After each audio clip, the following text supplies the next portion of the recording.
کچھ تھوڑا سا ذرا اپنے عقل کو دینا چاہیے. جس دلدل میں اس نے ہمیں پھنسایا ہے اس سے نکلنا آسان کام نہیں ہے. ایسے معاہدے کیے ہیں. میں آپ کو پی ٹی آئی کے لوگوں کے اور ذمہ دار لوگوں کے وہ انٹرویو دکھا سکتا ہوں, وہ تقریر دکھا سکتا ہوں کہ ہم نے تو ملک کو بیچ دیا ہے, ہم نے تو آئی ایم ایف کو اپنا ملک جو ہے وہ گروی رکھ کے دے دیا ہے, انگوٹھے لگا لیے ہیں ہم سے. یہ ساری باتیں ان کی ہیں اور ان کے آخری دنوں کی ہیں.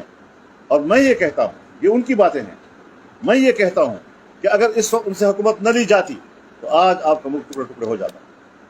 منصوبہ اس پہ چل رہا تھا.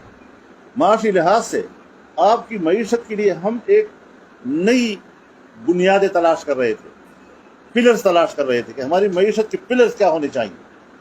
سو پرانے پلرز تو امریکہ, ورلڈ بینک, وہ ساری چیزیں تھیں اور ابھی بھی ہیں, لیکن کیا آئندہ مستقبل کے لیے ہم نے اس کے لیے کوئی نئے پلر تلاش کرنے ہیں یا نہیں.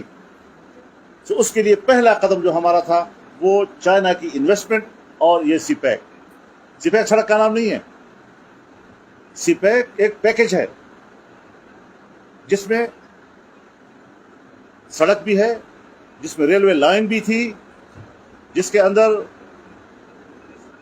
پاور سیکٹر میں بڑھوتری, بجلی کی پیداوار میں اضافہ.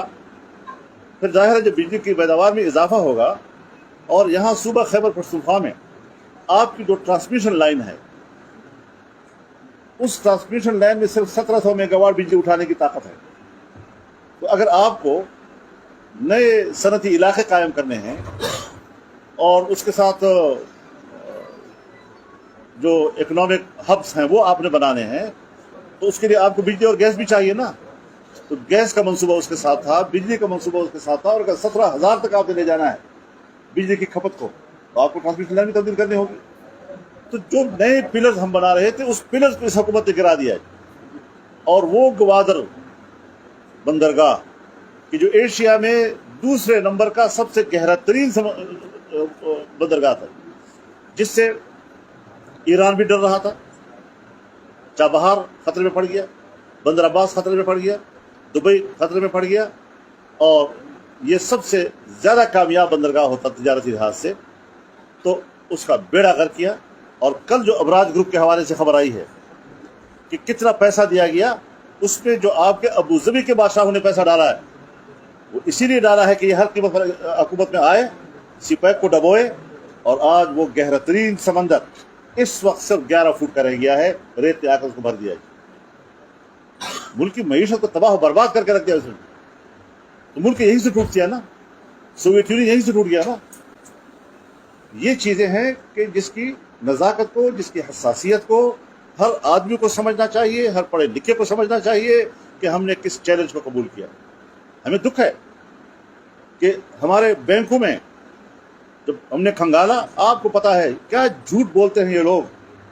جس وقت جانے سے پہلے کہہ رہے تھے 25 ارب ڈالر ہمارا ریزرو میں پڑا ہوا ہے, جو ہی حکومت بدلی اور ہم نے پتہ لگایا تو 8 ارب تھا, 7 اور 8 ارب کے درمیان تھا.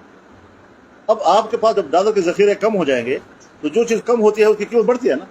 بازار میں بھی کوئی چیز آپ خریدیں گے اور ناپید ہو جائے, ٹماٹر ہے, آلو ہے, پیاز ہے, ناپید ہو گیا تو قیمتیں بڑھیں گی نا اس کی. تو اب ڈالر کی قیمت پاکستان میں بڑھ گئی. اس چیز کو ہم نے کیسے کور کرنا ہے, سارا فوکس اسی پہ ہے. اور میں آپ کو بتا دینا چاہتا ہوں آج کی اس پریس بریفنگ سے کہ منگل اور بدھ کو فائنانس ہو, پیٹرولیم ہو, یا جتنے بھی وہ ادارے جس کا ملک کی معیشت سے تعلق ہے, وہ پوری حکمران پارٹی کی جماعتوں کو بریفنگ دیں گے, اور پھر پوری حکمران جماعتیں جو ہیں وہ اس بریفنگ کو سامنے رکھتے ہوئے معیشت کے استحکام کے لیے اگلے اقدامات کا فیصلہ کریں گے. تو اس کے لیے ہم اپیل کرتے ہیں کہ خواہ اس کا تعلق اسٹیبلشمنٹ سے ہو, چاہے بیوروکریسی کے ساتھ ہو, چاہے ہمارے سرکاری ملازمین ہوں, چاہے عام آدمی ہو, نوجوان ہے, سب کو آج صرف ملک کے لیے سوچنا چاہیے.